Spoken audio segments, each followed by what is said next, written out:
कृष्णा कृष्ण भक्तों को मेरा प्रणाम। तो चलिए आए हम अपनी अगली वीडियो लेकर, जो हम स्टार्ट करेंगे यहाँ से। ये है हमारा पहले अध्याय का तीसरा श्लोक। तो चलिए स्टार्ट करते हैं।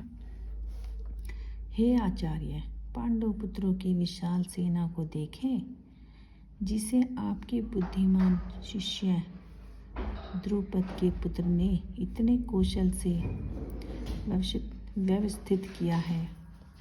तात्पर्य: परम राजनीतिज्ञ दुर्योधन महान ब्राह्मण सेनापति द्रोणाचार्य के दोषों को इंगित करना चाहता था।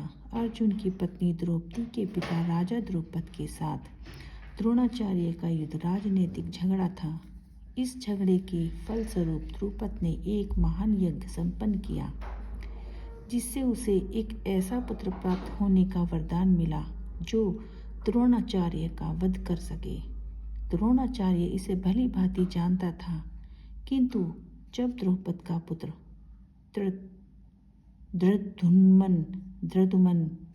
धृष्टद्युम्न युद्ध शिक्षा के लिए उसको सौंपा गया तो द्रोणाचार्य को उसे अपने सारे सैनिक रहस्य प्रदान करने में कोई झिझक नहीं हुई। अब धृष्टद्युम्न कुरुक्षेत्र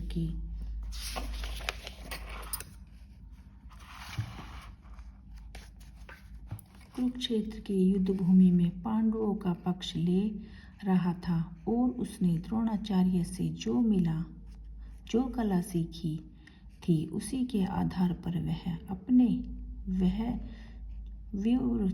व्यूहरचना की थी। दुर्योधन ने द्रोणाचार्य की इस दुर्बलता की ओर इंगित किया, जिससे वह युद्ध में सजग रहे और समझौता न करे। इसके द्वारा वह द्रोणाचार्य को यह भी बताना चाह रहा था कि कहीं वह अपने प्रिय शिष्य पांडवों के प्रति युद्ध में उदारता न दिखा बैठे। विशेष रूप से अर्जुन उसका अत्यंत प्रिय एवं तेजस्वी शिष्य था। दुर्योधन ने यह भी चेतावनी दी थी कि युद्ध में इस प्रकार की उदारता से हार हो सकती है।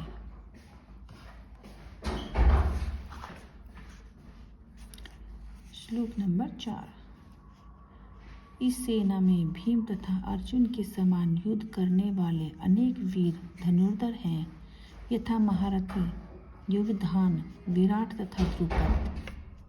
तात्पर्य: यद्यपि युद्ध कला में द्रोणाचार्य की महान शक्ति के समक्ष धृष्टद्युम्न महत्वपूर्ण बाधक नहीं था, किंतु ऐसे अनेक योद्धा थे जिससे भय था।